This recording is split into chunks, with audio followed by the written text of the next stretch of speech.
Just after it actually started ramping up, the multiplayer story has been killed. As someone that plays Halo for the lore, I was a bit sad, but overall, it's not the end of the world. Yaldi, you're someone who doesn't pay. You haven't played Halo much the past few months. Let's get your opinion on some hot topic issues. What do you think about Halo 4 not really having, or like Halo Season 4 not having a fucking story? This game has a story? Basically what happened was that the wolves came back from whatever shenanigans they were up to, accidentally infected UNSC systems with an AI that took over the Spartan Academy. The end. Oh well, that was concise, I guess. 10 points for trying anyways. Who are the wolves? The lone wolves. The blonde lady and the, and Quinn Dajin, or whatever his name was. Is that mad homeless looking guy?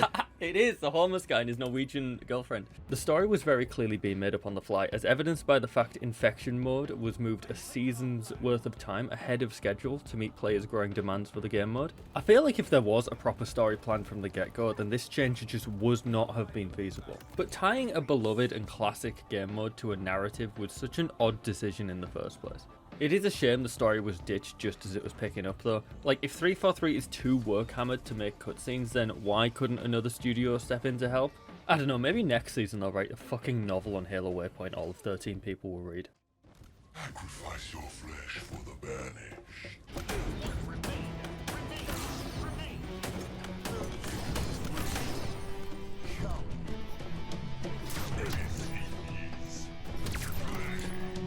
It's dead! Hello, fuck. This is the best Infection has ever been. Well balanced, limited ammo stats encourage more fluid gameplay, and it's not impossible for the survivors to win without defying the laws of physics and locking themselves in some corner of the ceiling like a schizophrenic wasp. It no longer sucks to be the infected, although if you are the alpha infected, then kiss goodbye to being anywhere near the top of the scoreboard. Alphas start with active camo on Shroud Screen, which about 2% of the player base seem to know how to use properly. Meanwhile, the regular beta infected spawn with the Quantum Translocator, but I'll talk more about that later. The lore around the infected is actually really good, and I prefer it to playing as the Flood. An AI gaslighting Spartans into attacking each other is actually in the lore, and it was cool to see it in game. And if my Black Team video wasn't stuck in permanent stasis, then y'all will be very knowledgeable about this, but alas, you shall remain intellectually impoverished. The Threat Seeker. It seeks the threat. No, it doesn't. Imagine a thing that was already in the game, but less useful.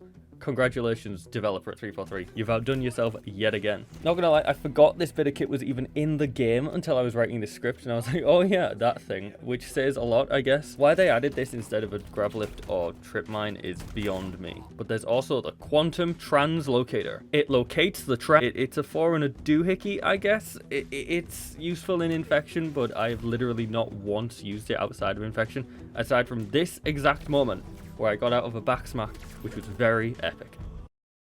It's definitely got some cool uses, especially since it allows players to keep their momentum when they translocate, so it's definitely a welcome addition to the sandbox.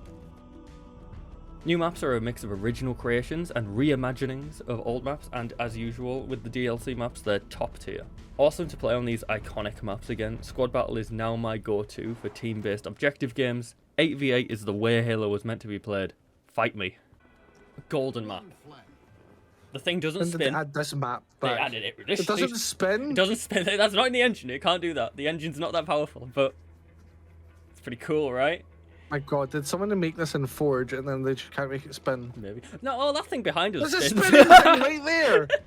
It's been so long since the season came out that I can't actually remember everything that was included in Season 4, so if I miss a few things, then I apologize, but this forest map was very cool. Fun lore fact. This map actually takes place on the same planet as this episode from Halo Legends, which is very jazzy. This map also made me realize how sterile other 343 maps are, particularly the ones the game launched with. A big criticism with 343 games is how competitive players seem to be the top priority when designing new maps and equipment, leading to a lot of symmetrical and samey maps. Infinite gameplay is really fun, but being on a constant rotation of 3-lane corridor maps can kill people's appetite for the game, which is why I'm so happy with these DLC maps so far. The new BTP map was Mustafar, very aesthetically pleasing, but not enough vehicle space yet again. This isn't Mario Kart. Just please make a map where I can drive in a straight line. Look at my minion armor. Look into the eyes of my minion like armor, and you tell me Halo isn't back. Not really for me overall, but there's some really cool pieces of kit. Always good to get some new customization, even though 343 really do be dragging their feet on cross-core at this point. Let's be honest, it's long overdue. All the lore seems to pertain to the Flood instead of Rogue AI, which is a bit odd considering they ain't here. I have always believed in the potential for Halo Infinite, and see how my faith has been rewarded.